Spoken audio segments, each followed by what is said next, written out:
Hello, everybody. How we doing today? Welcome to the Blind Wave Podcast. Today's going to be a little bit different in that we're going to be talking all about the anime series Neon Genesis Evangelion. Indeed. Yep. Aaron will be here momentarily. He's really busy with a very important message. Just as soon as he gets here, ask Aaron, "What's the message? What's the message?" Just make sure you ask him. Yep. Anyway, how you guys doing today? Good. Good. I'm excited to talk about Evangelion. Yep. Yep, me too. I suppose while we wait, we never did give people an update on our trip last week. We went up to Columbus last Monday. Oh, and we went and saw WWE Raw, Monday Night Raw. Which was a lot of fun to see live. I very much enjoyed it. It was a very different experience. Yeah? It was a lot of fun. I mean, I've watched Raw with Rick on kind of a pay-per-view experience at home. It's okay. Like, some of the matches can go a bit long, but like being there, nothing felt long for me. I kind of agree. Like, sometimes you're not as interested or knowledgeable about all the stories, but just being there live, I don't really care too much. I just really like seeing those performers do their thing live. Seeing it live was definitely like a very different feeling. Like, you get to see them land and everything like that. Like, it's just one less layer of separation. Aaron, you had an important message for chat? Yes, we have some new stuff from our 10-year merch over on blindwave.com, such as these tank tops and also a water bottle that I do not have on me right now. So, and there's Squid Game stuff. Yep, absolutely. That was the message. He got it. He nailed it. We were just talking before we got into EVA a little bit about Monday Night Raw. Oh, okay. Monday Night Rollins is what it was, actually. Gotcha. Yeah. I now know who Siraj was, because I think he's done Rollins cosplay. Yeah, he's Seth Rollins. He did that at PopCon, and I didn't know who that was. Yeah. Now I know who it was. I saw another video of him like dressed up like him again too, and I was like, you know what? I get it, and I see who he is now, and I understand. But before, I was like, I don't know who this is. Yeah. Rick, was it your first time seeing it live? Yeah, first time seeing it live.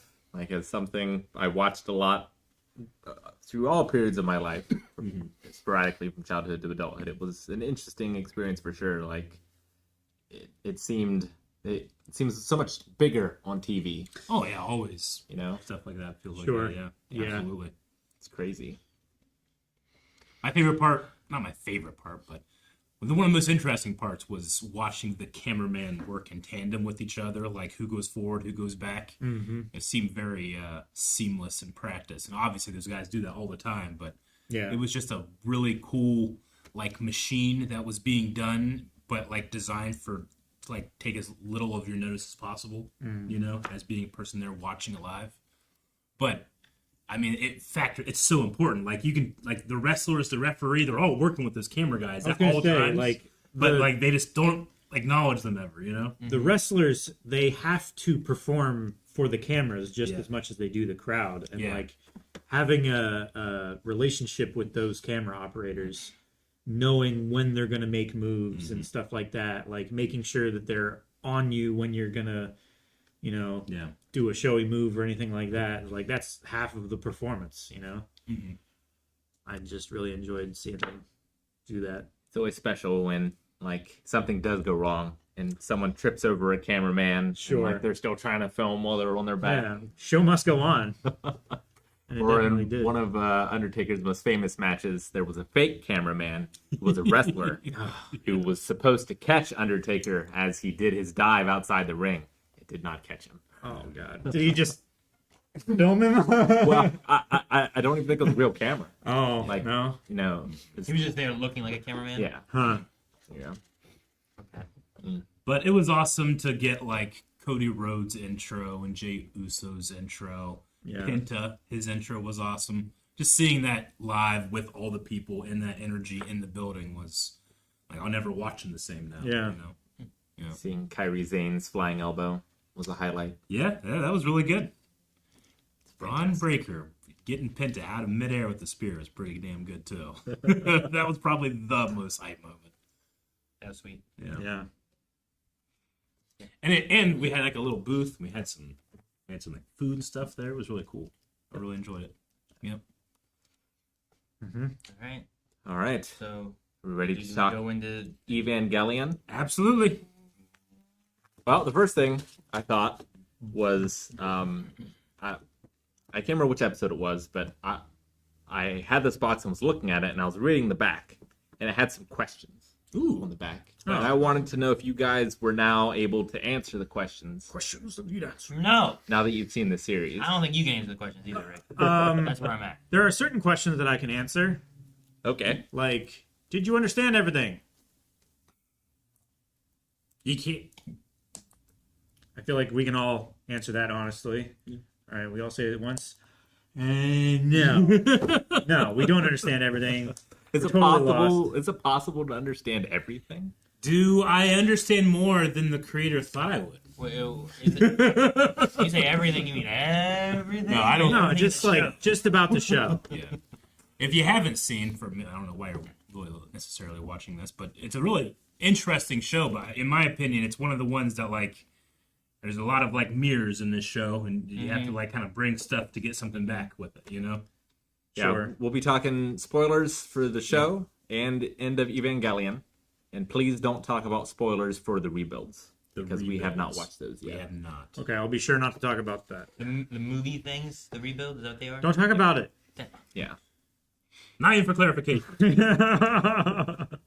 Okay, so to refresh your memory, Yeah. I'll read the blurb before. Blurb. In 2015, Tokyo 3 is under attack from angels, extraordinary beings that possess various special abilities. Wait, did it do the quotations or did you do the quotations? It did. Angels. Okay. Multi-purpose humanoid device weapon Evangelion is the only method to counter these angels, and Shinji Ikari is chosen as its pilot. The battle for the fate of humanity has begun. Exactly what are the angels? That's question one. That's quite okay. Okay. Does that mean more like what? Rhetorical. It's a rhetorical question. Angel is another creation from the creator that works very different than humans do. It does so with a hive mind-like way about going about things, so it doesn't understand individuality, and thus it is super interested in individuality. Okay. That's my answer. Aliens. I think that's pretty much it too. Both those are accurate. Yeah, that's why I said the creator. Specifically Adam. Right? Yeah. Like, Adam's egg crashed on Earth. The angels were supposed to inherit the Earth, but then Lilith's eggs came, humanity came, and messed everything up, as we often do. Yeah. Especially when you have eggs. What is destined for the young pilots? What is destined? Yep. Death. Well, I guess it depends on which pilots you're talking about. But The way you said "well" was I don't know. Okay. I'm not sure. I'm not sure what's destined for them. Calvin might be closer. Eric, give us your paragraph. A choice. A Oh, choice. okay. They are destined for a choice. Do they remain themselves or join all of human instrumentality? Yeah, but then there's what's human instrumentality? You gotta The combination you of gotta all define what human that minds is. into one. Yeah. Okay. I guess. I think. Maybe. Yeah. I believe. even as confident as you were. I think. Motherfucker, they've been studying the Bible for 2,000 years. They haven't cracked it yet either. I think there's a reason for that. True. True. And that leads into the last question, which is what will become of humanity? Death. I don't think I have the answer to that one. I don't know. Yeah. A future where they are happy. Well, Well, the whole show is about like also accepting unhappiness, right? A Like it. future where they're unhappy. There you go. A future where everyone's a little bit happy and a little bit unhappy, equally. Equally happy and unhappy, man. Yin and Everyone yang, is right? everyone is the same. Thus, average is the full The- spread. happiness cannot be valued without suffering. I agree. That sounds like a Yoda thing or something. Stop would trying to you make say meaning that? out of meaningless things, Eric. It's not meaningless. What I said was, and I can say that with certainty. It's not meaningless at all. You're giving up. Are they meant to suffer? They have to suffer? I think suffering is part of the human experience. And if that's the answer for question 3, then the answer for question 2 should just be the same answer. Yeah. What's their destiny? The Suffering. Yeah. answer to all of those was suffering. Well, the destiny of the pilots could be different than the destiny of humanity, right? Like the No. pilots could sacrifice themselves so humanity could go on. Suffering. Okay. Yeah, maybe that's what the angels are too. What are angels? Suffering. Suffering. But if people have questions in chat, I want to get to those too. So make sure you're going over to twitch.tv/blindwave and you can redeem questions there. Yeah. I know we were going to have a chat pop quiz. And gotta maybe, get pop maybe quizzes, some you know, answers too, and your thoughts of some things. Yeah. 'Cause I think this is a show where like I think there's like a lot of themes and deepness. There's a lot of ambiguity, Yep. and I don't think that always gels super well with me. But then sometimes it does gel really well with me. So I don't know if it's one of those shows where it's like, well, you got to know this stuff, and then it makes more sense, or it's like, well, don't make sense of it and make it what you want to make it. What's the most ambiguous thing that you enjoy greatly In life in media? and media, Yeah. man, I don't know. I gotta think of something that's ambiguous. I like the end of Blade Runner, Okay. and I like the end of Black Sails. Okay. I don't like the end of Empire Strikes Back. Well, Does that help? Sure, I guess. I like the end of Return of the Jedi. Okay, sure. That's too much ambiguity for you. I feel like it's not even on my scale right now. I'm trying to think of I something don't know. ambiguous. That was ambiguous, right? It was left open. Sure. And I had to fill it in until I got an answer. Sure. Which was like the end of the show was like that. And then you had the movie. And then it was different. I feel like every episode was an ambiguous end. Well, yeah, because it was another episode. Yeah. So I get that. I don't know. What's something that's ambiguous that I like? yeah, there weren't any bottle episodes in Evangelion, right? Not really. No. I don't think so. There was the one where Shinji was like in a bottle, and then he You got could have put a components in a That's bottle. true. he got pureed. That's true. Yeah, Yeah, I get you. shaken not stirred. Yeah, I don't know. I don't know. Is there anything you think of, Eric, ambiguous wise that you're like, oh, I like the way this is? Because I prefer my things ambiguous, and you like the ending to The Thing, right? Yeah, I guess so. But that's also when I was like, you're right. He has breath and he doesn't have breath. It's a clue. You know, not just like, who knows? And that's my headcanon, and that's what it is. Sure. Gotcha. I mean, I don't necessarily have a preference for one or the other. It's really like Lost would often have characters that like left in a situation they have no idea what they're doing, but as long as I could relate and feel with the characters, I'm usually pretty good. But in terms of like what's the thing I like the most that has ambiguity, I can't really think of anything right now, but it's got to be there. So the answer is nothing. No.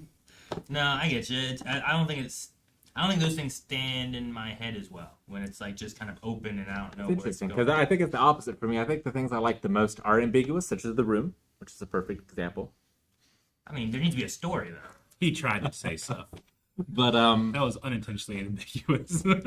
like for me, I like engaging with art that it feels worthwhile to continue to think about after I've watched it.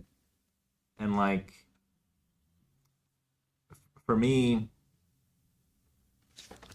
being able to put myself in my own sort of spin on things helps me enjoy it more. If that makes sense. It's why I prefer like poetry over novels, I think. Yeah, poetry. I'm just like, all right, what do you mean? I have to figure out what he meant, and then I'm like, why didn't you just say that? Well, the art in that regard is what did it make you feel, not what did he mean, Sure, I right? guess so. Like that's Sure. the whole point of the ambiguity is that you can literally like, what do you get out of it? It's like whatever you find, No, and whatever yeah. you find is based on you. No, I get that. Yeah. I mean, that's what any. I mean, I feel like most writing is. based I on think that, it is, right? yeah. So, I don't know. I will say to Dan, you're wrong. Dan versus Clips. Cool. We have it giant on a TV right in front of us. We can see everything you guys are saying. That's Yeah. true. It's just sometimes it interrupts where our conversation's going, like I just Indeed. did right now. And I'm That's why we writing don't down always do it. questions as we go along that I see. We'll get to questions, yeah, like that. Things that are related, or Yep. when we get to question segment. So, Yeah. I don't know. also, hi Twitch. Yeah. Acknowledge you guys too. Hi. Hi, Twitch. If you want to submit the questions, if you can, try to use the channel question submitter so that we have like a section when we get to questions that we can go through them all rather than being lost in the ether of chat sometimes. But if you put them in chat like that, if it's relative to what we're talking about, right? Relative. Yeah, and I'll Right? try to write them down as I catch them too. Excuse me. So I did have some questions of my own that I was curious about. Now Okay. that you guys have sort of sat with the show for a little while, Hmm. see if I can find them here. I have a lot of like psychology stuff that we might talk about at some point. Notes. Let's see. What are my questions? It's about the impact of Evangelion. I think this show is one of those shows where like I end up in the point where I'm like, I don't know that I love it, but I might like the themes that it's going for. You know what I mean? It's not one of those shows where I'm like by the end like, oh man, that's so fun. I just want to watch it again for the enjoyment. Yeah. It's a. I might relate it more, and maybe this is more because of it being more recent. But like in the way of Squid Game, like it doesn't necessarily make me feel good, Sure. but I like the themes that they cover. Is it like you appreciate but don't enjoy? Maybe, yeah. Like I think there's things like that I can have where like I don't know if I'm gonna go home and just like, you know what do I want to do? I want to watch some Squid Game and like watch that because like that thing like I get so angry and frustrated with like what happens in it. But the themes and the story they're trying to tell, I think is good. I think this kind of hits in the same way where I'm like I think a lot of it like I don't know if it's gonna make me feel good just going and just watching it for fun. But the themes that they're going for and what they're trying to say in the story is good. I think it's kind of my general thoughts on it. Yeah. Questions I had was, what are some moments that stick out to you now that you've been separated from it for a little while? First and foremost, just the designs and awe-inspiring feel of the angels, I think, is probably the thing I take away from the most. I think if there were like these big giant world-ending like events happening, like I wouldn't understand why things were happening. I wouldn't like be able to tell you like, oh, this is what's going on, you know. But I would feel that sense of awe and looking up and being confused and all of that. And I feel like the show delivered that in spades. So I always felt like I was like it always felt like the scale was real and the bigness was real. So I think that's probably the thing I take away the most.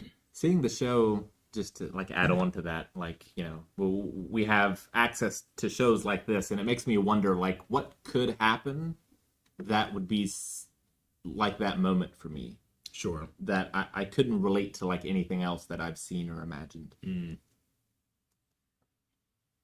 I don't, it doesn't happen all the time, but I often have dreams of nuclear war.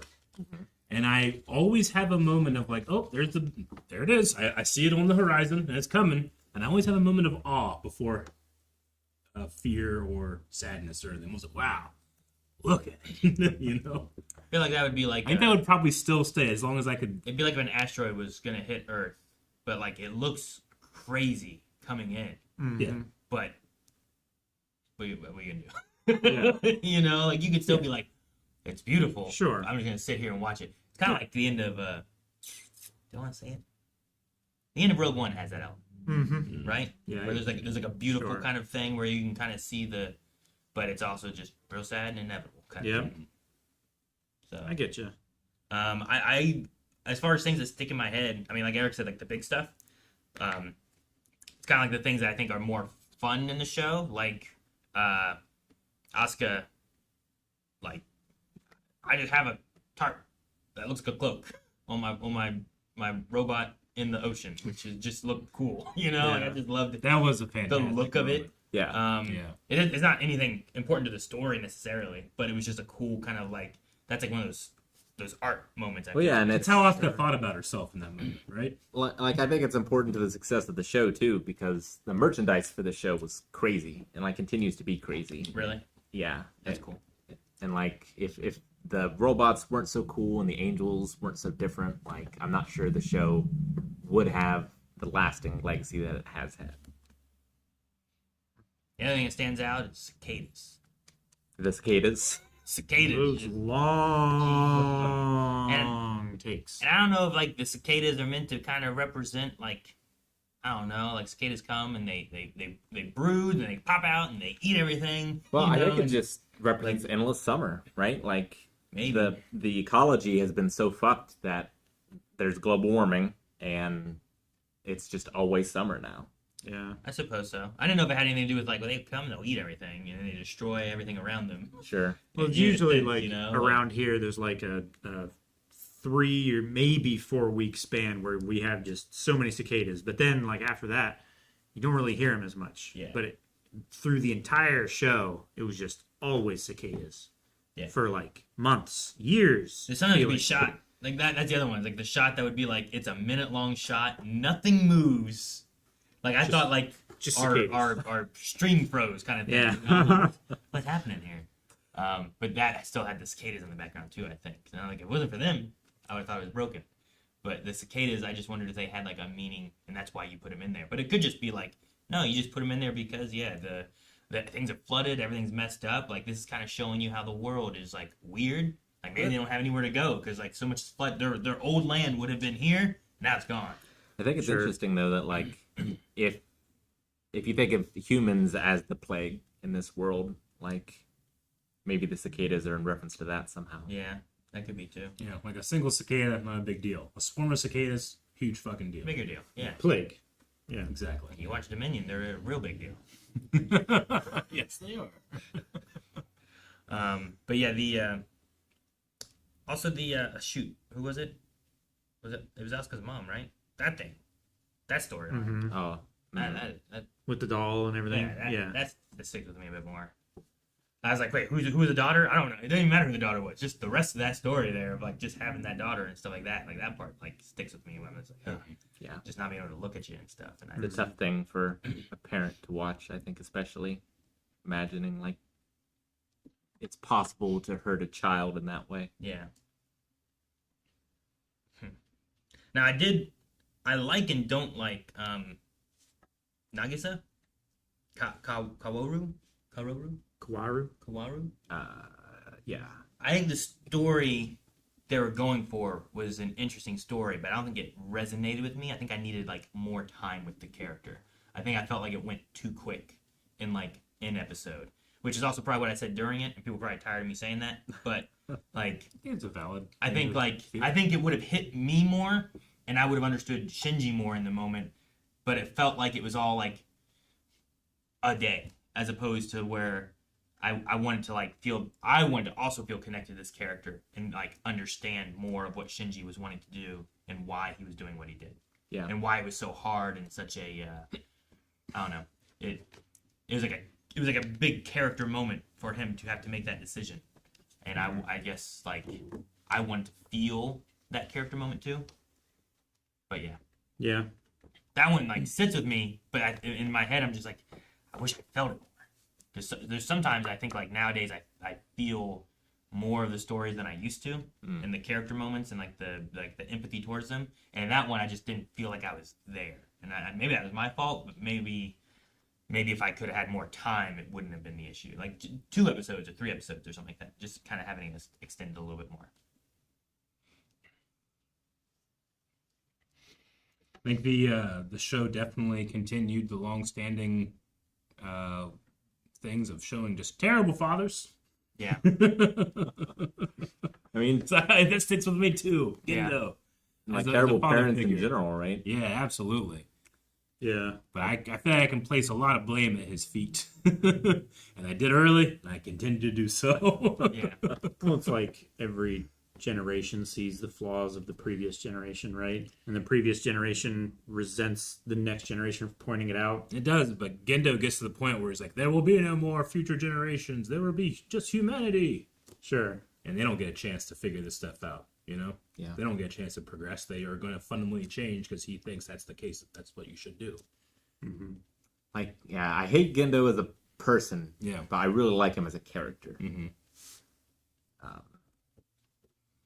Just because he is sort of that dark reflection of Shinji, Yeah. I think, and like what Shinji could become. Yeah. I mean, Shinji, I feel like, was often... it's like, it's not what Shinji did, it's what Shinji doesn't do. That's interesting. Like, because he physically can't do a lot of those things. His mindset puts him in a state where he's paralyzed. And whenever he does get pushed into action, he's almost completely out of control when he does it. Which, I mean, it's not necessarily like a character that I can relate to a lot, but it does like kind of help me think about like other situations that someone like that can be in. It's not so world ending or world changing, you know, and how like that feeling of being paralyzed and having that having inaction isn't necessarily I don't want to say it's a bad thing, but they can't be blamed for it necessarily either, you know. Sure. I think you look at it. I often will look at inaction and judge it, and not think about the silent war that person is in. You know, There's like a lot of like people want someone, but they don't want to admit they want someone, or they miss someone, they don't want to admit that that's what's going on too. Like there's like an element of like loneliness for everybody, but no one wants to really confide. No one wants to make themselves vulnerable. Yeah. Like that's why I got a lot with like Asuka and Shinji too, where like Asuka is so alone. She has the mother storyline, like so many of those elements, and it feels like she's trying to get Shinji's attention, but also doesn't want to be vulnerable enough to where, like that's why she would push back and be like, "What are you doing? What are you looking at? Why are you doing this? You pervert!" You know, or any of that kind of stuff. Because like to make yourself vulnerable to that point, she like in order to get to that, she has to make herself vulnerable to get to that point. And Yeah, in order to say like, you know, I like you, you have to open up your AT field for the other person to say, well, I don't like you. Sure, yeah. yeah, And like Gendo, like he misses his wife so much that he doesn't even want to be vulnerable for his son, to be there for his son, or to let anyone know that he's misses her that much. Really, I guess, you know. Yeah. Like, and he even uses that some with like some other people, I think, in the story, right? Because we have some other kind of weird love interesty kind of moments and stuff too. we do. So yeah, there's a lot of like, I don't know, like there's a lot of people wanting to be together or be recognized or any of that kind of stuff, but like no one wants to like make the first move. I think for someone. Sure. Everyone has a desire for companionship. Yeah. It's just the fear of rejection is equally as powerful. Yeah. It's like a magnet push-pull kind of. Yeah. So Gendo's pushing it towards like, fine, I'll make the first move, and now everyone's a companion Yeah. all together. I don't know. Even the introverts. I like what Busted Sim has to say about Kaoru. Kaoru to me represents those people you have an immediate connection with, but which is fragile as it's got a lot of idealism and unsustainable trust built into it that human interaction will break. Which, like, I've definitely had immediate connections with people, I think. And, like, you can sort of build that person up to be an ideal Yeah. more than, like, a real person, something like that. The idea of this person and who they are. And like Kaoru was really the only one that Shinji ever interacted with that did like not have a guard around him and was just like connecting with him and talking Sure. to him on a very real level. And maybe that's why they connect so quick, too. Yeah. Where like everyone else kind of had a guard up in some way, you know. Because like Masato was kind to him, but I don't think she was very like vulnerable with him. And Sure, there's like a kind of like commanding officer mother kind of like aspect to that where it's like, well, you can't really be yeah, vulnerable. You need to be there for them to make sure Sure. that they feel safe too. There's that right? dynamic that or be in charge or Yeah, whatever. like they feel like a it's- responsibility to uphold. Yeah, like it was her job to take care of him. Yeah. And Yeah. It would often feel like Shinji has very, very few people he could actually look at that are peers. But like when Karu showed up, it felt like he was both a peer, but not someone that he was immediately judged against, too. Yeah. Which, I mean, every time he was brought up to a peer, he was judged against them, you know? Just immediately set into combat or competition with them. Yeah. And even the peers that he did have were, you know, in competition with him. The other pilots, the other classmates, like everybody was either jealous of his position in the military and, you know, how exciting his job was and everything like that, or resentful of his performance in the military. Yeah. And how much harder they would have to work to outshine him, you know? I mean, I always had a great sympathy for him, just in that he's a child soldier. It's an oxymoron. It's an unfair thing to expect of any character, Sure. you know? But then there were a couple different child soldiers. And then one of them I had to even question if I can consider her a child. Necessarily. thank you, Dana Sal, for the $10 super chat. Speaking of parenting, will y'all be reacting to Adolescence? Great 4-episode series. Would love to see your 4 introspective gents react to it. Would make for some great after-show discussions. I've heard a couple of people talk about it. I haven't Seems heard. interesting, but I don't know. Put it on your recommendations on the website. Following up on something you said earlier about loving the design of the angels, Big Dude over on YouTube asked, which angel stuck with you the most? Man. The one that leaked. I was going to say the spider. Yeah. Was the spider the one that leaked? Yeah. Oh, leaked. Yeah, Okay. like it was like dripping down the thing or It whatever. was boring through the ventilation Yeah. shaft, and they had to like use their AT shields to like block it. Yeah, I remember that. Yeah. That one sticks with me a lot. I like the first one I think is the shadow. Like where, you know, they thought it was the thing up in the sky, but actually it turns out to be the shadow on the ground. Sure. Like that was really scary to me. It made me think of Ocarina of Time and those damn hands. Watch out for the Yeah, shadows. the Wall Masters, man. It's like Gotta you see watch the out. shadow and that's when you're scared. Yeah. But what if the shadow was actually the thing you should be scared of? Yeah. Sure. Did I write down all the angels at one point? I thought I tried to. Well, we have the I think ones you that did try split, to. right? Yeah, like there's the initial one, the ones that split that then look like the initial one. Yep. Yeah, that was the one that they had to learn to dance for. Well, we have like Was there a pyramid? There's There like was a a pyramid. double pyramid. There's Yeah. like Yep. pyramid, on top of each other. we have like the 3 parts of an angel. We have the humanoid-ish one, we have the halo, and we have the wings, Yeah. which were 3 separate angels. Yeah. And then I think the one I think of the most is like the satellite one, like the eyes up in space. Yeah. Oh, were those not the wings? I don't think there were wings. They might have been. Were they not Were wings? I don't know. I think I know the one you're talking about. Like this one in the middle here. I got the wrong book. Oh, I got you. There was a big ball one. It looks like a. Shoot, I just had it. There's like an alien race that looks like that in some sci-fi thing. I can't remember where it's Sahakwaya from anymore. is his name. There was a whippy one. Yep. Yeah, whippy one. I don't have 5, 6, 7, and 8. That's unfortunate. There was something we were doing. I was trying to run down, like, the first fight, the whippy one, missing the spider lava, fall from sky bombing, where it had like a teardrop that it did kind of thing, right? It was like, boom. And then the nanobots, the virus. Yeah, that one doesn't stand in my head very much, just because like it was all just kind of on a computer screen. Yeah. We never really saw It's more conceptual. the angel. right? Yeah. Yeah, which I mean, I already don't want a virus anyway, so like I already hate that idea to begin with. You know, so I like the idea of like them making a spider, which a lot of people don't like, and then it's like doing this weird like lava attack thing. It's like that one, and that was also like that was a nice trio battle, I think, where they had to work together to try to like fight. Yeah. That was like one of the higher points for me in the show is when the pilots were actually like cooperating and working well together, and it seemed like we were getting over the hump of defending versus the angels. Yeah, but as far as like visually, the one that has like I don't even know how to describe it. I feel like I could draw it better, but I don't have my pen. But it was like it's like a circle, and it had like its wings, but its wings were just kind of like lines coming out. You know? Yeah. Did you show that one? Ariel? Ariel?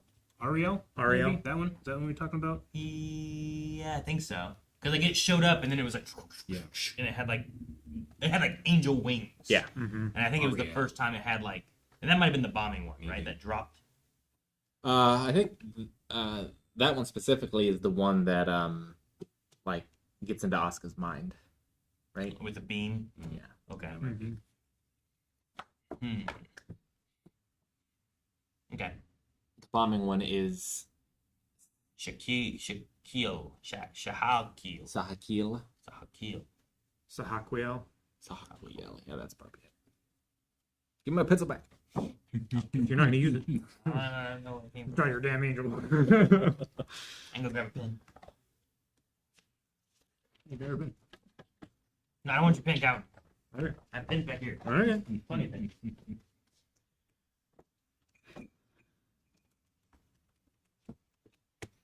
What Rick, what shows would you say like, oh, that show that we've watched that got, inspiration from EVA? 'Cause I know like EVA is a foundational anime that a lot of people kind of like. Yeah. I think of EVA, I think of this when they're Well- we kind of have to go the other way, the opposite direction. Yeah, so I wanted to talk about Eva's influences a little. Yeah. So it was a vanguard for anime that had more of an intellectual bent, Sure. and also for like mature shows that were anime first and like creator driven. Creator driven. Okay. Yeah. Sure. So like, Gundam Wing came before Evangelion. Yeah. And is sort of the same thing, but like if Gundam knocked on the door, I think Evangelion kicked it open, where the success of Evangelion led to things like Cowboy Bebop,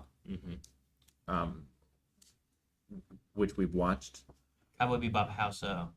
As In- far as having like more mature themes as an anime? Well, Or... in the fact that it was anime first, so it's not based off from a manga, Okay. and it's heavily like one director's vision. Okay. Is it really rare for anime to be like not a manga first? It was before Evangelion. Okay. 'Cause I was just like, when I grew up, like I always felt like I would get like, I'll say cartoons, animation, but like they wouldn't be typically like a comic first or something like that. A lot of them would be on their own. You did get like Ninja Turtles, and they had been comics first, so like it did happen too.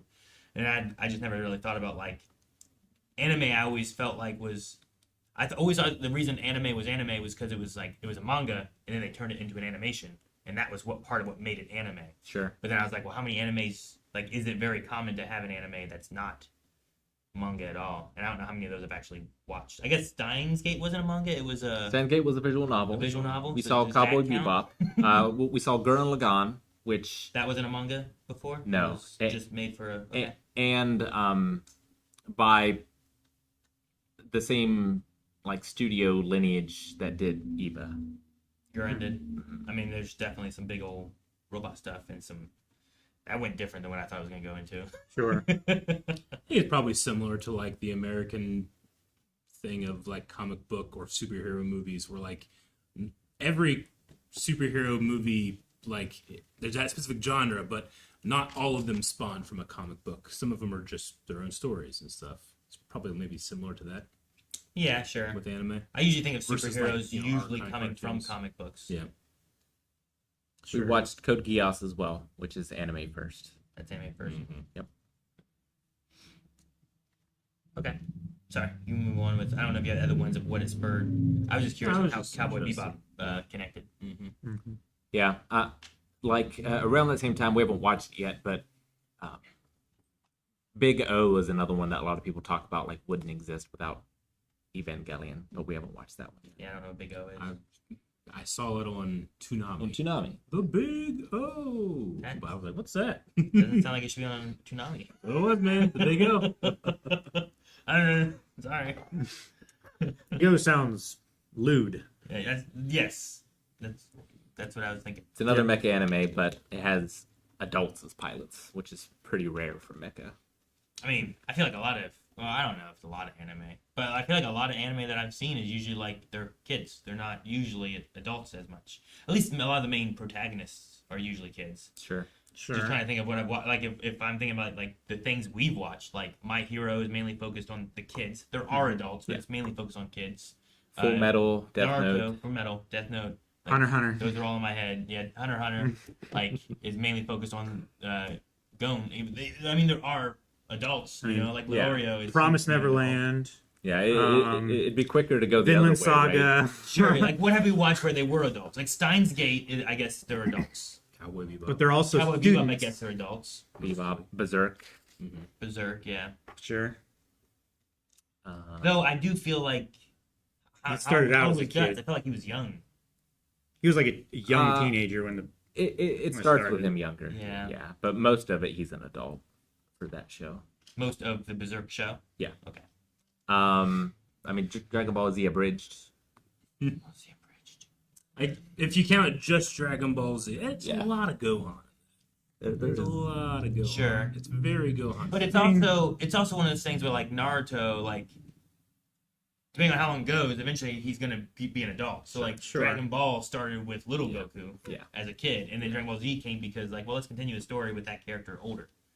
So a lot of stuff I usually am like, oh, they're gonna be anime has kids. That's what we focus on, you know. Dr. Stone is kids. That's kind of why it like it works the way it does, where it's kids trying to figure out how to continue, you know. Sure.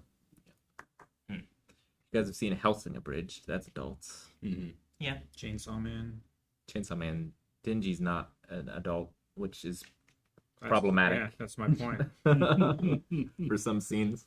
Someone I saw asked to what you guys thought about Masato's final scene with Shinji, because a lot of people see that as like problematic. Masato's final scene with Shinji. If you remember. I'm much more okay with it than Blank Check. You know, like Yeah. Haven't seen like I love that's the standard. That's so funny. I mean, I don't know where we're at. Are we at the end of the world with all this stuff? And you're the last person. You know what? Here, get out of here. And then she dies, and it's like, you know, like they didn't do a whole bunch of stuff. They just did that, which I also saw in Blank Check, and Blank Check didn't have a world-ending thing happening or anything. So I'm fine with it. I think. I don't know if it gives me like a feels like you're shoving him off to a war he has to decide on his own. And you know what? I want to give you all the support I can, and here's this. I care about you. Get out of here. Yeah. Sacrifice myself. Yeah. One of those kind of things. And if you, I don't remember. Like I get the age gap thing with that, but like, if it was the same thing, but he was just a little bit older, it wouldn't. And I'm like, that weird age gap is only here. The world is ending. You're trying to support him. I don't know. Fuck it. Yeah, like Masato, you know, that's kind of one of the only ways she knows how to relate to other people, I suppose. right? Yeah. Sure. Like that's one of her flaws and trauma in a way, is that like she is unsure how to connect on a level that's not physical. It's interesting. I didn't think about it that way too. But like, yeah, like I think there were better ways to do it, but it makes sense for Masato's character to do it. I don't think that makes it a good thing, but I think it's within character to do it. Yeah, that's why I'm like, I don't like Blank Check did it well. Yeah. That's why I'm like, I don't think that. I mean, when I think of her character, I think so much of her times where she just soared and succeeded as a leader. That's true. You know, like under pressure, she would perform. She would perform fantastic as long as people would tell her what was going on. That was the only problem they had, is when people were just leaving her in the dark. Sure. Well, yeah, like I very much believe that Gendo left her in the dark Yeah. because I think she could have stopped him. Yeah, definitely. She was. Yeah, no, I agree. I also don't feel like she was like actor/interested in Shinji or anything throughout the show.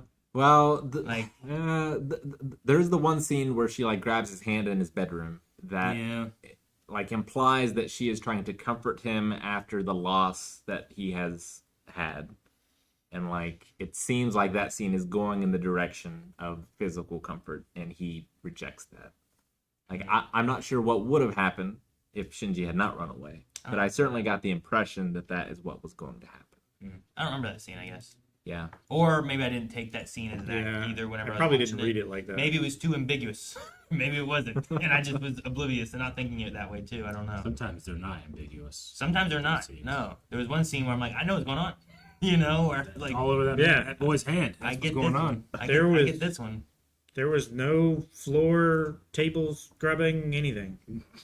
It was just it's fully communicated. That's probably the most shocked I was in the whole show. That's a pretty shocking moment. It's not something you see a lot in visual media. No, you know? it is not. Like, and I think that's more. Yes. I think that was more off-putting for me. well, yeah, That part. yeah, yes. I mean, it's hard to like. I'm like, are you Let's- ranking these? Let's rank. Let's rank, guys. But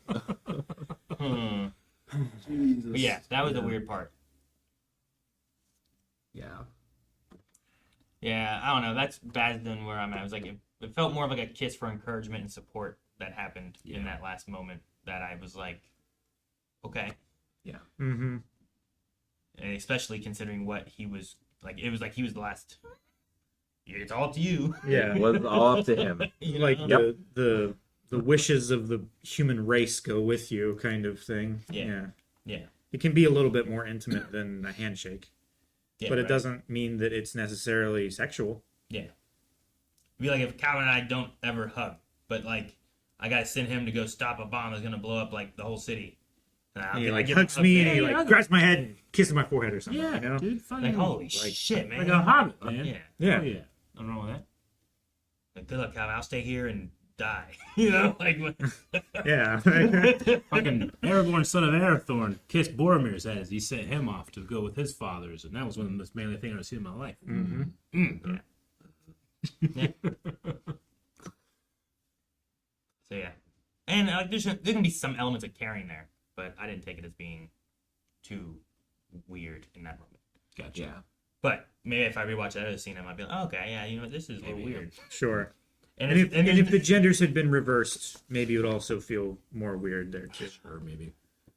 yeah, I don't know. There's a thing there where like that does Like happen that had a been lot. Kaji kissing Asuka. Yeah. That does Something happen. Like that. I do kind of wish that Asuka's story wasn't so much of just like I want to get Kaji's attention. Yeah. Like I felt like a lot of her character was also trying to do that, but maybe she was just trying to shoot for attention. Well, I in mean, she general wanted to and get stuff a lot, she wanted to get Shinji's attention. She wanted but to get, she would push against that. yeah. Whereas like the Kaji stories, lines and stuff, like she was upset that she couldn't get the attention she wanted. I think you know. Yeah. Well, yeah, she didn't want to be a child, right? And like by having a relationship with him, that would have, in her mind, made her an adult. I suppose. I yeah. think. Sure. But it's I don't know. It's kind of those. I don't know. Is she?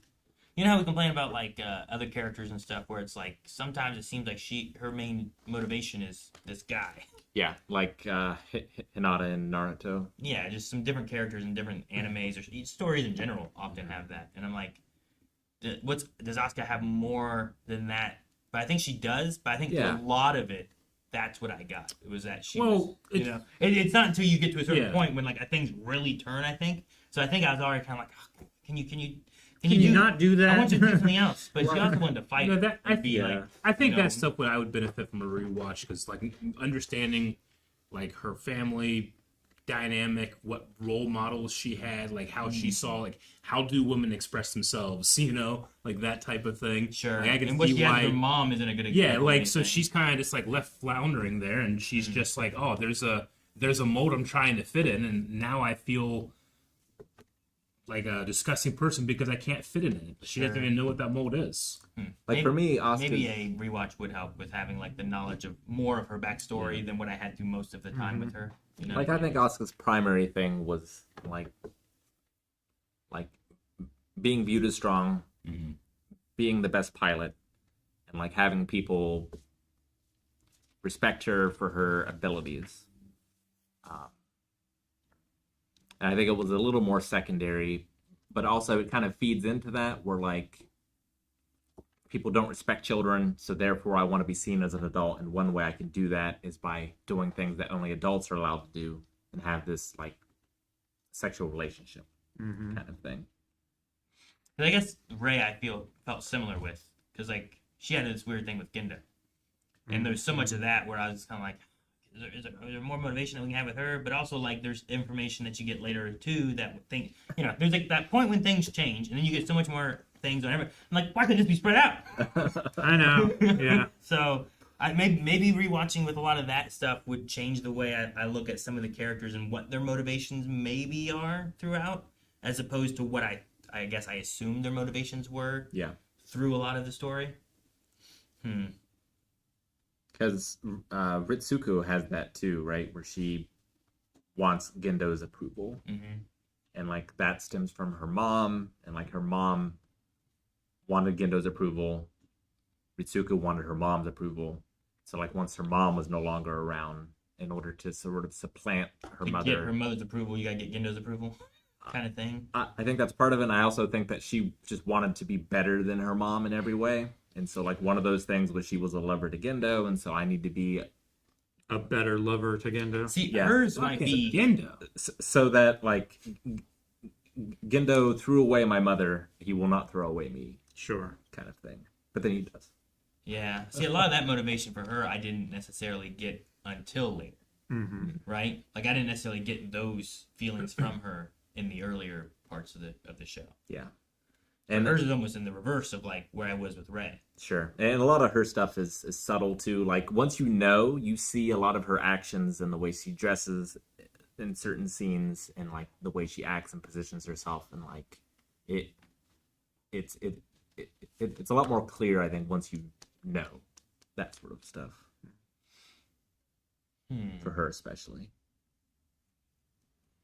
Yeah, I imagine that's the case for a lot of the parts of the show. Like once you know, like I mean, I do that with all the shows that I watch. I just haven't, since we stopped watching, which for us was about 4 weeks ago. I haven't had a chance to rewatch anything. Yeah, I was kind of hoping to do a little bit more before today's podcast, but I didn't get there. It's also, I think, understandable to need a break from it as well, because it's a heavy show. And it would be fun to rewatch it in the other dub as well, in the sub. Maybe it could be fun. Speaking of the other dub, Yeah? I have a video I want you to see. A video. So I'm trying to decide how much context I want to give you before you watch it. Okay. How much context do we get for the show? So the original English dub actor for Shinji's name is Spike Spencer. okay. Sounds like a comic book character. It does, Spike Spencer. And so this clip is him, and he is recording something over the end credits of the last episode of the show. Okay. Not the movie. The last episode of the show. Yeah. Okay. So let's go ahead and watch it, and then I'll explain more. Okay. Oh, this is nice. This is the end. Okay. Where exactly am I? Here's the song. Oh, good. There's some things that are still unresolved here, guys. How do I get home? What do I eat? Was Rey my mom? Or a clone? Or hell, was this all in my mind? What's an Eva? Is that sort of a Freudian thing, or... am I real? Oh, hell. Does the bus run through here? I mean, I'd like to go home now, but, oh, God. Where's home? Okay. I mustn't run away. Okay, I got that. Good. Okay. Now, if I were to run away, let's analyze that. Where the fuck would I go? I'm on a big blue ball. Is this how you end the series? I mean, is this where we go from here? Okay, the movie better sure as hell make up for this. I'm telling you right now, because I'm stuck in nowhere land. You ran out of ink too, didn't you, you bastards? God, that's so funny. That makes me feel better. You know what? If that would have been at the end of the show, I'd have been like, okay, good. They understand. They know they're fucking. They have no fucking clue. Man, So- that guy's voice sounds so familiar. So Spike Spencer has been doing Shinji for decades, As a and he was the first one. He's not the one that you listen to in Netflix. no. But like, you know, when he was recording it, from like the stories I've heard him tell, like, you know, he was going in and doing it sort of episode by episode, and doesn't and like did not know where the show was going to go. And so like, but he got into the show, and like he got into the character and everything, and like he did the last episode, and that's kind of like his genuine reaction in character though, of how he felt after doing it. Sure, yeah. Because like he did those last lines, and he saw the congratulation and everything, and like he just asked the director to turn the mics back on, and he's like, I just need to vent a little bit. Yeah, I get you. Okay. That's No, good. I mean, I feel like that's a lot of the things I had at the end where I was like, wait, this is the end? And you're like, well, there's a movie. And This is okay, how there's you a end movie. it? And the movie, I think, helped a lot with some other stuff, too. Because there was so much of, like, when he's like, where the hell am I? I'm like, yes, that's one of my big, like, I want that 3D space of where are we? And I don't understand. And, yeah, so that was, I love that. That's so good. Yeah, and there's like a Blu-ray collection that was an extra one, I think, and I believe that's the only time that's ever been like out Officially released. Yeah, Interesting. I wonder if this has it. I don't think it does. Does it not? We heard a Still little good. bit of the original too. Yeah, it just says and more. But no, that's great. I'm so glad you showed us that. Yeah. Where thought the you'd enjoy fuck that. am I gonna go? Yeah, let's analyze that. If I was to run away, Just a big blue ball. what are Ava's? You know, Yeah. You run out of ink, you bastards. I love that. But yeah, if you do rewatch it, I might recommend watching the original dub, Okay. just to have sort of a comparison. I was gonna ask Jake if we had any questions. Sorry, Jake. Right when he got. He did it. Timed it perfectly. It's a timer on the stream again. Just this one. It's like, Okay. But nothing from Twitch on like channel points. that's about what it is. There's the Okay. channel points for Twitch. Yeah. If both your adult selves and teenage selves had to pilot an Ava and take down one angel, which ones do you think would be your best and worst matchups? Oh man. Ooh. Like as far as angels So it's or a younger me and an older me. Well, older me, like, I would definitely fare better against the ones that are probing my mind. Yeah. Because, like, I think I have a lot more understanding of myself and, like, have done a lot of self-reflection. So, like, I think I would withstand that fairly well now. I think I agree. I especially have a lot more. I'm much more aware of my weaknesses than I was then. So, yeah. See, I kind of feel the opposite.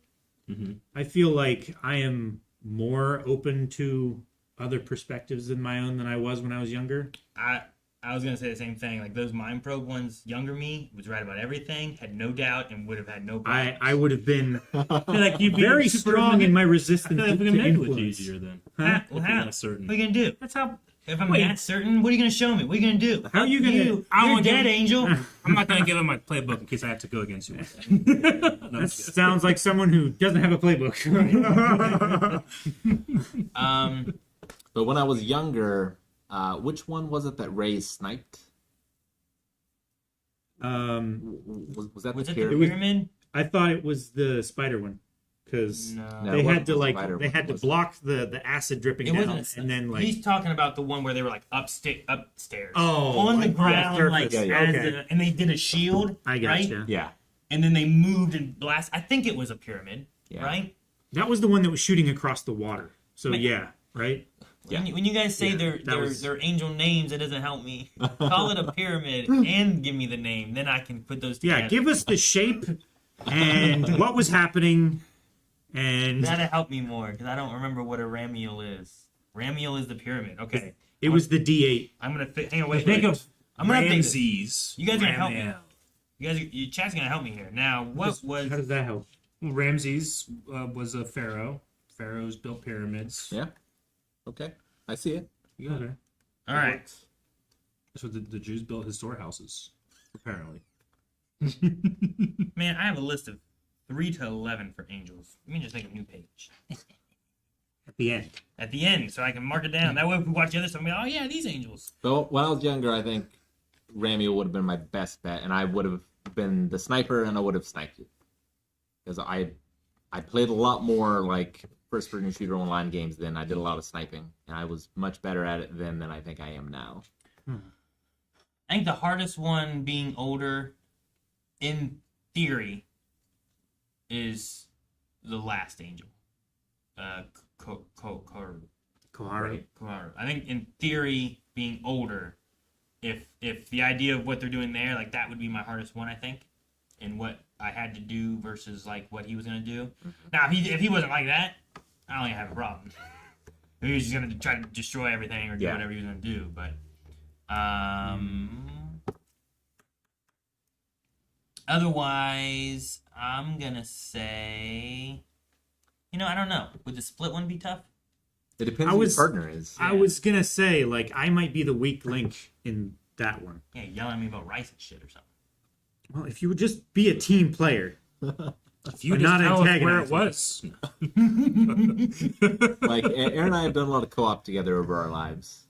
And it hasn't always been successful, but it's mostly been successful. And Calvin and I have done a fair bit of co-op together. Yeah. Like, just co-oping, like, I think I could do. But the synchronization with learning the dance thing, Ooh, a dance. Yeah, I like that. that would be probably a weakness of mine.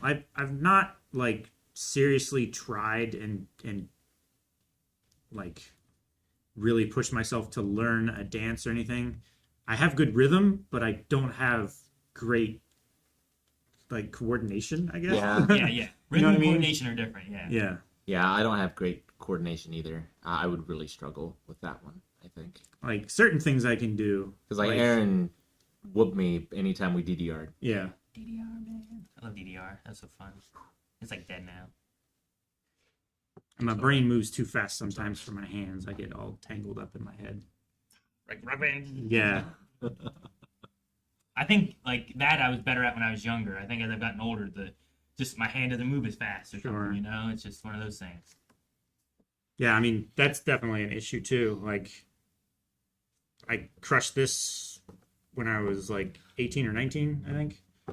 So, like, times before that, this hand would be way better. Times after that, it's fuckier. Fuck you. Yeah, fuck you.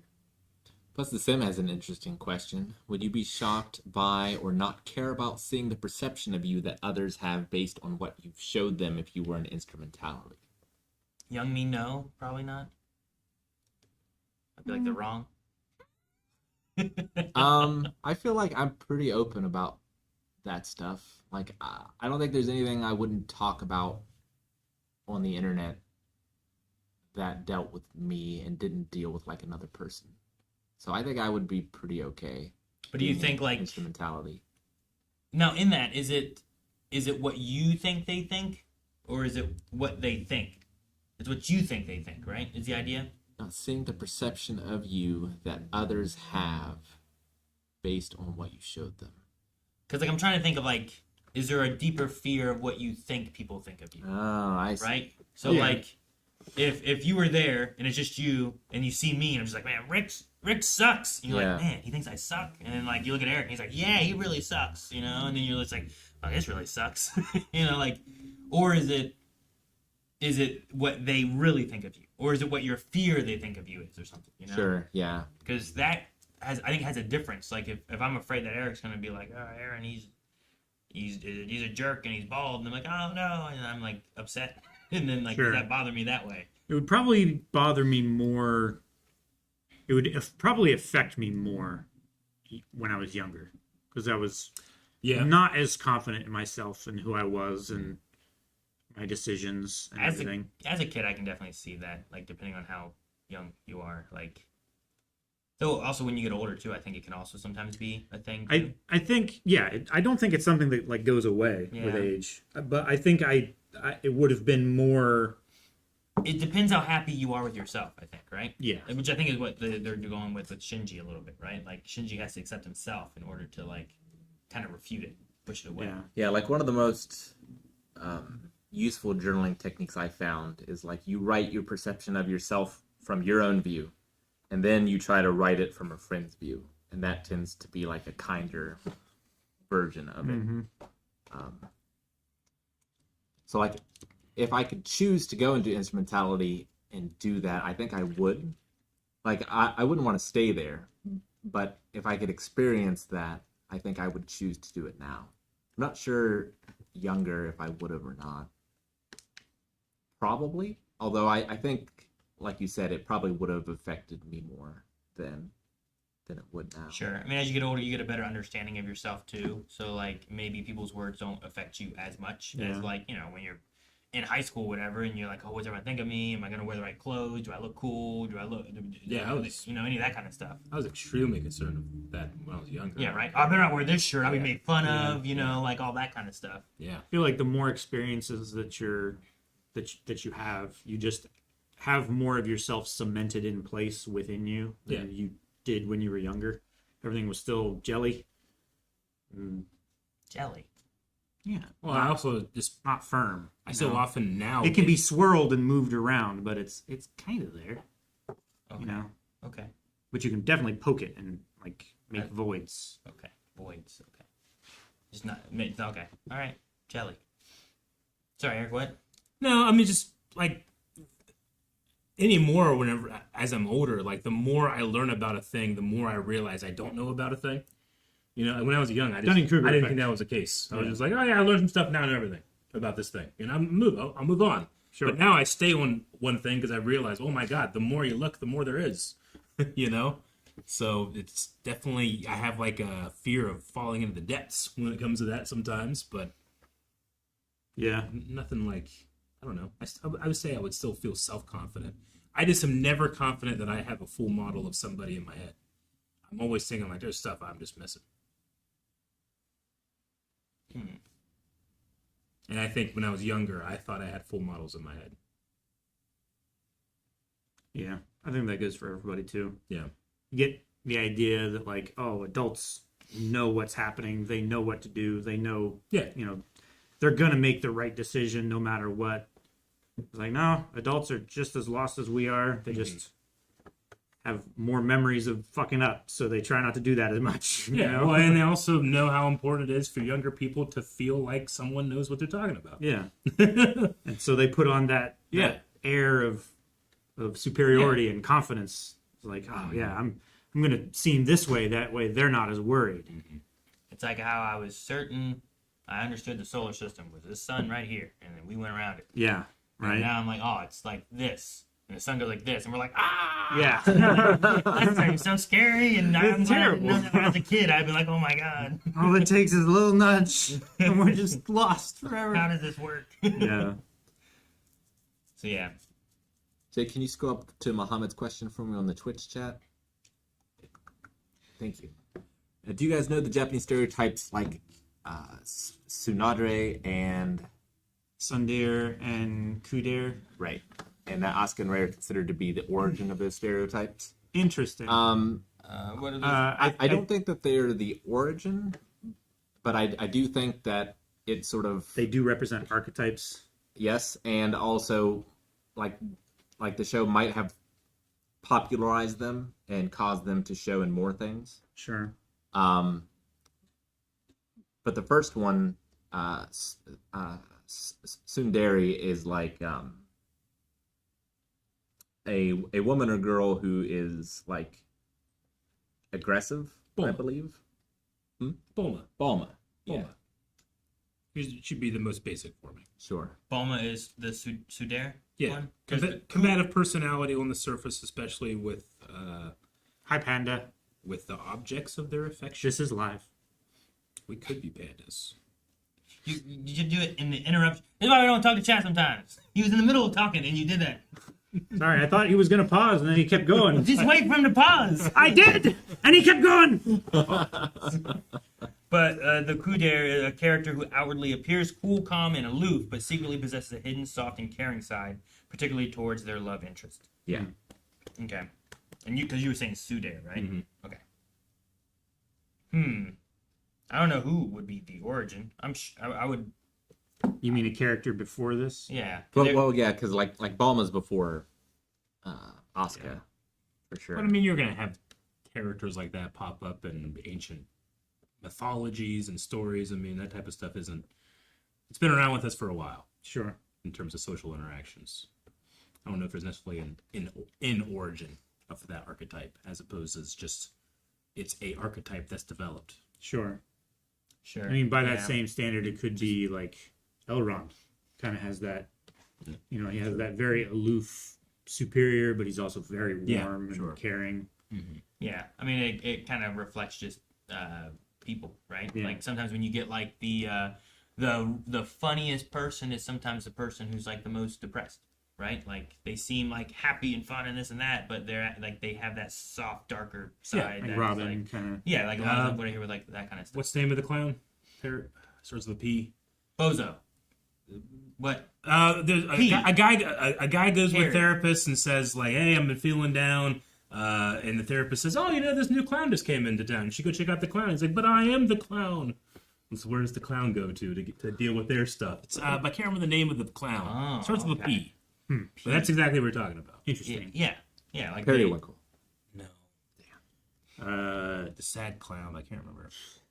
the sad clown. He's a It's- sad clown. RS Wits, I think, might have it.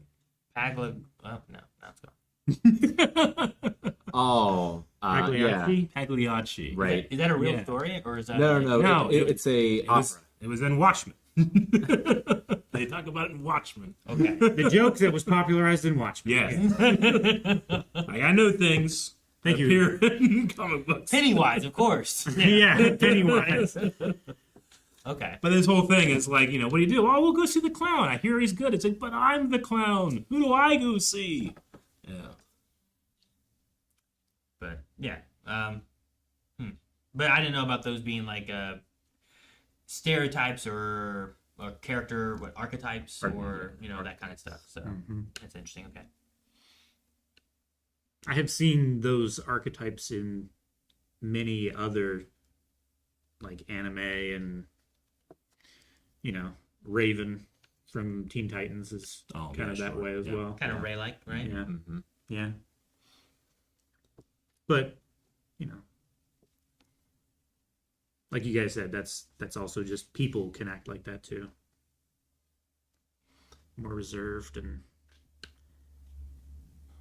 Asian Buddha Cactus. This is your second Anno work after Shin Godzilla. Obviously, there are others who worked on both, but are there any connections between them? And how do you feel about Anno's direction style?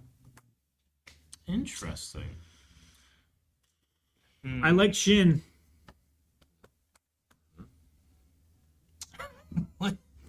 I don't really feel many other connections there other than like Tone, I think.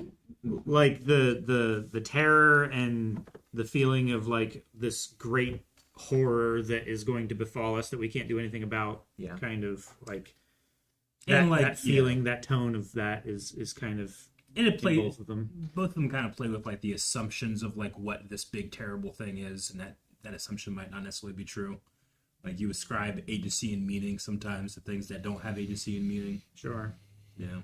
Or we take agency and meaning away when we think that like, I can't comprehend it, thus it must not have a reason, I could see that. There's I'd an- probably need to have a third, because Sure. I think those are the only two Anno things that I've had.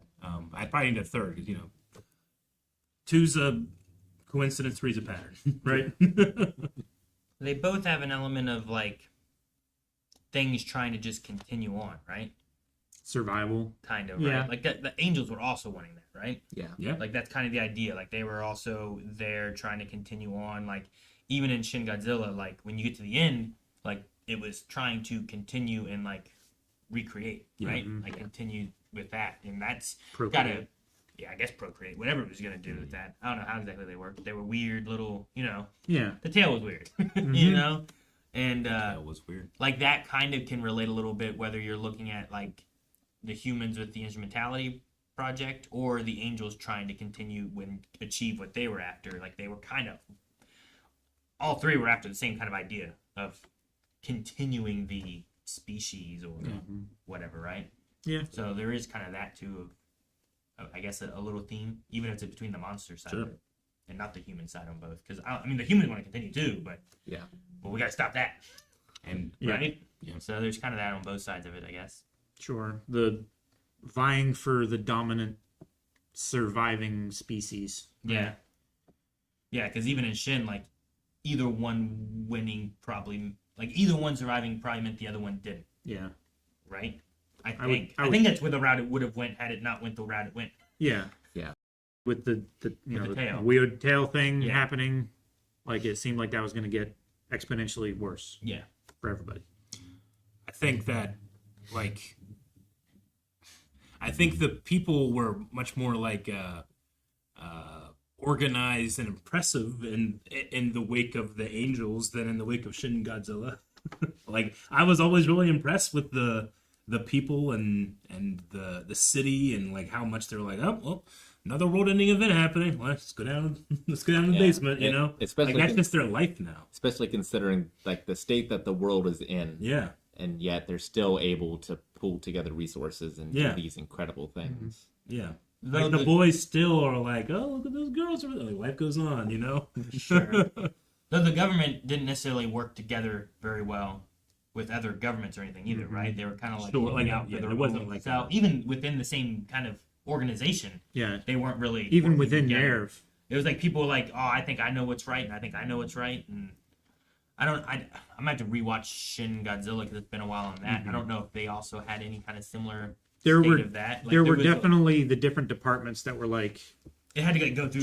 Yeah. Go through. there was a lot of bureaucracy and there was a lot of like I don't want to take the blame for Sure. this, so I'm going to pass it off on this department, and then like just a lot of red tape and bureaucracy and politics rather than dealing with the issue. They're more concerned about their position and like what will become of them after the fact, you know.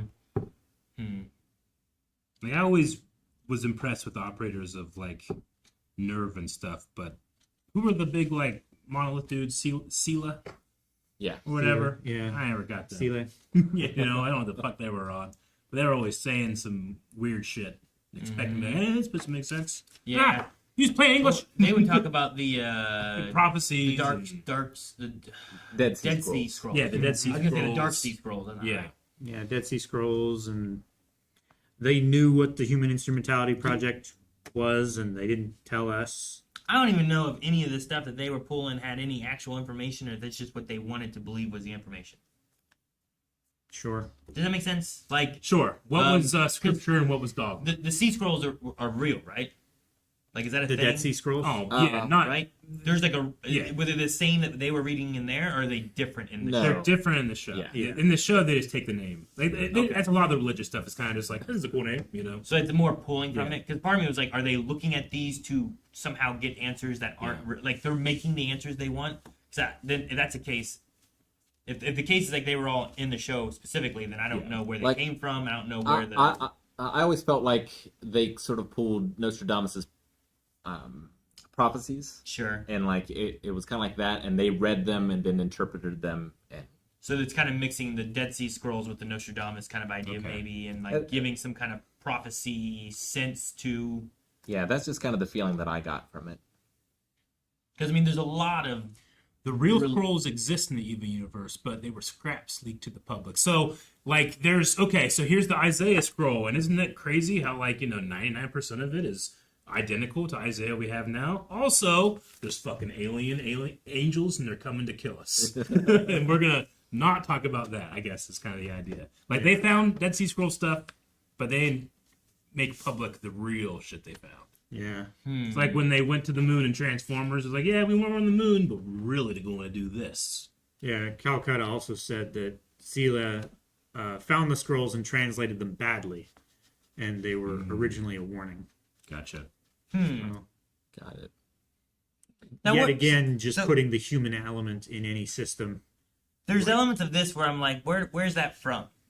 Well, Or is it from stuff we haven't seen yet? so like a lot of the lore stuff I know, there was an EVA game for the PS2 Okay. that had like Other lore aspects or something? that had like lore logs and such that you could read. Is it a thing where it's like the same as the show, but you play it as a game? Or do you know? I believe that it is like official, but I'm not sure how it intersects with the game because I haven't played it. Like, is it a game where I fight the angels as Avas, you know? But they give you like some other wiggle room to get some other story elements and lore or what? So, okay. Because some of that stuff too, like the lore aspect, I'm like, I think some of that stuff would have helped me a little bit more in my understanding. Because I don't think that the Dead Sea Scrolls can still be there, and having that little bit of lore or something like that too can help me. But I don't think it changes the overall theme of anything either necessarily. Sure. Just knowing what they said or where they came from. Yeah, it could have been anything that they found. It could have been an old manuscript or an old server that had data on it or something. You know, it could have been any source of information. Yeah. doesn't- Like to me, it just feels like a commentary on religion and like how maybe you shouldn't base life and government and human existence on things that you have to translate and interpret. Sure. Yeah. Is it religion or is it because most of the things I recognize from like Christianity aspects. Like, what other is there other religion aspects that are in there a lot, or is it mainly like because like there's a lot of crosses, Dead Sea Scrolls, like angels, like a lot of that stuff. Like I don't know what attributes to like other religions as well as much as I know that they attribute to like Christianity. Well, there's some Jewish mythology stuff with like the Well of Souls, Okay. and then there's also quite a bit of Buddhism, I believe. I say it feels like a lot of Buddhist like teachings, Yeah, like knowledge of oneself is the real reward, stuff like that. that sort of stuff, and also like some of the numbers that they use in the show are important numbers in Buddhism. Okay. That part's more, I guess, what I'm looking at. Because, like, the theme of, like, oneself, like, could also just be the theme versus, like, something in the religion of it. But I wasn't sure what other religions were really in there. You mean Yeah, I mean, I think you got a lot of references? like Eastern themes with instrumentality and how like generally a lot of Eastern stuff has more like a return to a being as opposed to like, oh yeah, all these individuals will also go to the afterlife. Whereas there it's more like you go back to a greater being part of a greater being versus an individual. So instrumentality is kind of in there a little bit with more Eastern religious flair. But they definitely, I mean, they'll just kind of like, you get the feeling of like, I mean, it's like our space program, or like, why did we name planets and stars after gods and mythology stuff? You want to pepper it in there, make it feel bigger than, Sure. that type of thing, right? Yeah. Like it's similar to the idea, like, when they changed going from like our time, like AD and BC, and now it's like BCE, like before Common Era and stuff, because they were trying to get away from like before Christ, that type of thing. But I quite like that, like that type of stuff is named after those type of things. It reminds me of like Saturn and Jupiter, like the Roman gods literally are in our skies. Sure. I think that type of stuff is cool, and I like when media does that, when it takes like those common threads or even just names and adds them into stuff like this, because eventually people will only remember stuff like this, and that'll be a way to harken back to Sure. old stories. So that's on the human instrumentality. Yeah, But I you're would say connecting so it with to like these. the idea of still Christianity, though. No, that I would say that's not like Christianity. Not like That's more like an Eastern philosophy versus a Western. Christianity's generally more Western-y, even though I know it comes from the Middle East. It was developed in, like, all the dogma is built in the West. Like, all the beliefs you put on the text, not what just comes from the text, Okay.